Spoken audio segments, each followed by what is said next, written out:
स्वागत है आप सभी का मेरे YouTube चैनल पर। और आज हम पढ़ने जा रहे हैं थ्री डायमेंशनल यानी कि त्रिविमीय ज्यामिति पढ़ेंगे। और इससे पहले हमने वेक्टर पूरा खत्म कर दिया, वेक्टर का क्लास पूरा कंप्लीट है और वेक्टर जो है प्लेलिस्ट में जाके आप देख सकते हैं, वेक्टर का पूरा क्लास धरा हुआ है। तो हम आते हैं, जब आप वेक्टर देख लीजिएगा तब थ्री डायमेंशन पढ़ने में आपको मजा आएगा। यदि वेक्टर आप नहीं पढ़े हैं तो ये पढ़ने में आपको मजा नहीं आएगा। तो चलिए आप बात करते हैं थ्री डायमेंशन का। त्रिविमीय ज्यामिति क्या है? सबसे पहला थ्री डायमेंशन जिसमें लंबाई, चौड़ाई और ऊंचाई तीनों होना चाहिए, तीन डायमेंशनल होना। जैसे कि आदमी का शरीर क्या है? एक त्रिविमीय है। क्या है? त्रिविमीय है। तो चलिए बात करते हैं। देख, पहला 3D में बात करते हैं। 3D में सबसे पहला बात है डायरेक्शन, कोसाइन और डायरेक्शन रेशियो के बारे में। क्या? डायरेक्शन, कोसाइन और डायरेक्शन रेशियो जो हम पढ़ चुके हैं वेक्टर में पार्ट 4 में हम पढ़ चुके हैं पूरा डायरेक्शन, कोसाइन और डायरेक्शन रेशियो। अब उसका थोड़ा सा झलकी हम यहाँ भी देख सकते हैं। चलो देखते हैं। तो मान लेते हैं कि ये x है, ये y है और ये z है। तीन लाइन है और यहाँ पर कोई पॉइंट क्या मान लेते हैं? p, x, y और z। जब पॉइंट p मान लिए तो पॉइंट p को वेक्टर में हम सजाएंगे तो x, y, y, z और z के हो जाएगा। इसको मान लेते हैं हम r वेक्टर। इसको क्या मान लेते हैं? p वेक्टर ये हो गया। तो पोजीशन वेक्टर ऑफ OP क्या होगा तुम्हारा? पोजीशन वेक्टर ऑफ क्या? OP। Position vector of OP, O में तुम्हारे पास क्या है? 0 0 0। पोजीशन वेक्टर ऑफ OP हो जाएगा xi प्लस yj और प्लस zk। xi, yj और zk। अब बात करेंगे वेक्टर मोड ऑफ OP का। किसका बात करेंगे? मोड जब OP निकाल लेंगे तो वो क्या दे देगा? मोड ऑफ R दे देगा। मोड ऑफ OP क्या हो जाएगा? x स्क्वायर, y स्क्वायर और z स्क्वायर। ये जो तुम्हारा है ये मेरे पास क्या दे दिया? मॉड ऑफ R दे दिया। मॉड ऑफ क्या दे दिया? R। ठीक है यहां तक। अब बात करते हैं डायरेक्शन कोसाइन का। डायरेक्शन कोसाइन क्या कहता है? एंगल की बात करते हैं। सबसे पहले ये मान लेते हैं ये अल्फा एंगल है, ये यहाँ से इस पे बीटा कौन बना रहा है और ये यहाँ से कौन सा कौन बना रहा है? गामा। इधर से कहो या उधर से कहो, ठीक है। तीन कौन बना रहा है? तो सबसे पहले देखो यहाँ तक, ये तुम्हारा एक परपेंडिकुलर डाल दिए। ये पॉइंट क्या हुआ तुम्हारा? x और ये पॉइंट क्या है तुम्हारा? Mod of R। क्या है? Mod of R। ये है x क्योंकि I का कोफिशिएंट है, ये है मॉड ऑफ R। तो यहां से हम डायरेक्शन कोसाइन जो करेंगे वो कॉस अल्फा बराबर करेंगे। कॉस अल्फा क्या हो जाएगा? आधार बाई कर्ण, x by mod of R। x by, उसी तरह से बात करेंगे y पे चल जाएंगे तो कॉस बीटा बराबर क्या हो जाएगा तुम्हारा? y by mod of R। Cos gamma बराबर क्या हो जाएगा तुम्हारा? z by mod of. ये समझ में आया? डायरेक्शन कोसाइन ये समझ में आया। और ये तुम्हारा डायरेक्शन क्या हुआ? कोसाइन हुआ। ये तुम्हारा क्या दे देगा? Direction cosine. और इसको हम कहते हैं L M N। हम पढ़ चुके हैं डायरेक्शन कोसाइन पूरा डिटेल, वेक्टर पार्ट 4 जाके देख लेना। L square plus M square plus N square बराबर फिर क्या हो जाएगा? 1। L square plus M square plus N square बराबर क्या हो जाएगा यहाँ? 1। Direction cosine clear? Direction cosine clear. यदि कोई वेक्टर दिया है, वेक्टर P दिया है 2i 3j और 4k, ठीक है, 2i 3j और 4k, इसका कहेगा डायरेक्शन कोसाइन निकाल ले। तो सबसे पहले क्या निकालेंगे? मोड ऑफ P क्या हो जाएगा? 2 का स्क्वायर, 3 का स्क्वायर, 4 का square under root 16 9 25 4 29। Mod of क्या हो जाएगा? रूट अंडर 29 मोड हो जाएगा इसका। अब डायरेक्शन कोसाइन निकालेंगे तो I का कोफिशिएंट क्या है? 2 बाई रूट 29। L बराबर हो जाएगा, M बराबर क्या होगा? और N बराबर क्या हो जाएगा? इसको जब हम स्क्वायर से जोड़ेंगे तो वो क्या दे देगा मेरा? ये तुम्हारा क्या निकलेगा? Direction cosine. अब बताओ डायरेक्शन रेशियो की बात करते हैं। किस में बात करते हैं? Direction ratio. डायरेक्शन रेशियो क्या हो जाएगा? X Y Z. Direction ratio यहां से क्या निकाल देंगे? X Y Z. Direction ratio क्या निकाल देंगे? X Y Z. यहां से डायरेक्शन रेशियो निकलेगा 2 3 4। समझ में आया? अब देखो हम, यदि कोई पॉइंट है, यदि तुम्हारे पास कोई पॉइंट दे दिया है, बस सिर्फ और सिर्फ डायरेक्शन रेशियो पहले दे दिया।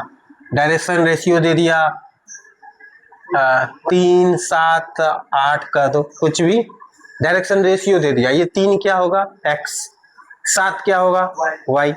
8 क्या होगा z।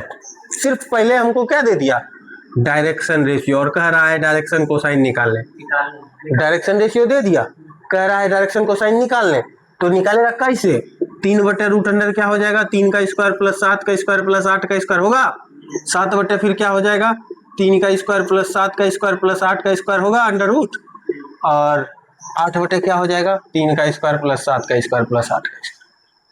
कोई दिक्कत है तो बताओ। डायरेक्शन कोसाइन समझ में आया, डायरेक्शन रेशियो समझ में आया। अगला पॉइंट चलते हैं। अब डायरेक्शन कोसाइन और डायरेक्शन रेशियो हम बात किए एक पॉइंट के बारे में, एक पॉइंट के बारे में बात किए, अब बात करेंगे 2 पॉइंट के बारे में। बात कर रहे हैं 2 बिंदुओं को मिलाने वाली रेखा का डायरेक्शन कोसाइन निकालें। कितना बिंदु को, 2 बिंदु को। मान लेते हैं एक बिंदु ये है और एक बिंदु ये है, एक P है और एक क्या है, Q है, ठीक है, एक P है एक और क्या है, Q है। P को हम मान लेते हैं ये पॉइंट है x1 y1 z1 और Q पॉइंट है x2 y2 z2, ठीक है, कोई दिक्कत।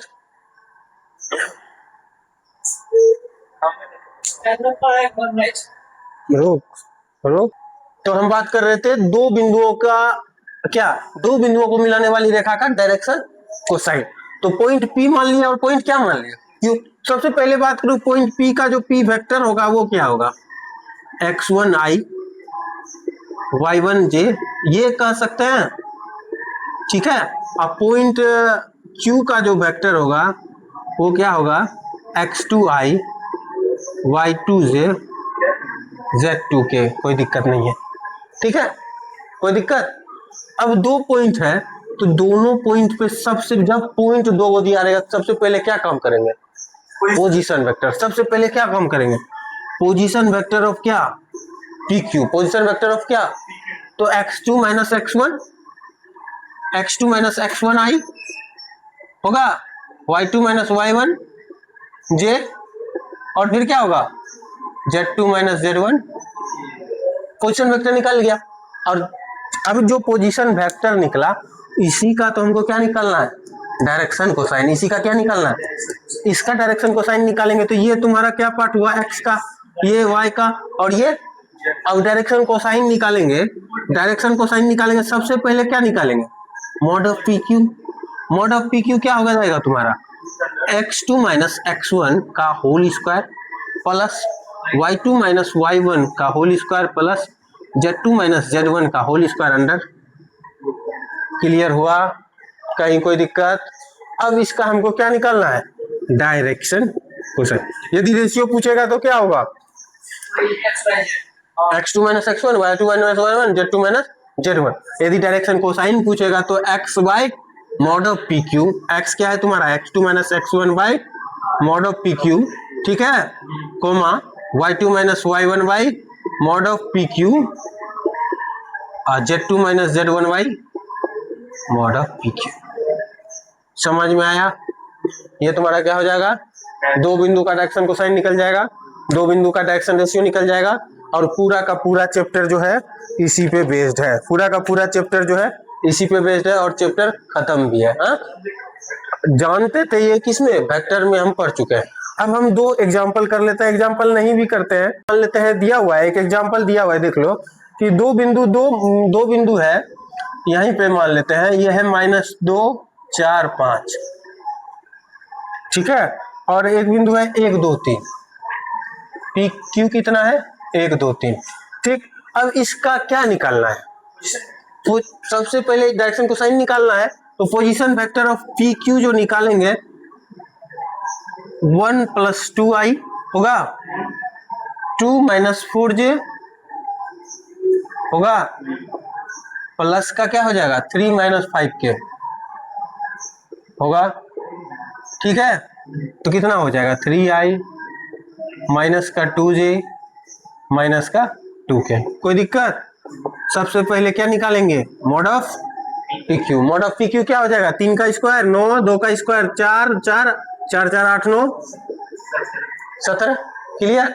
अब हमको निकालना है डायरेक्शन कोसाइन, कितना हो जाएगा 3/√17, फिर -2/√17, फिर -2/√17, क्लियर, कोई दिक्कत। कंप्लीट, सारा चीज कंप्लीट कर लिया।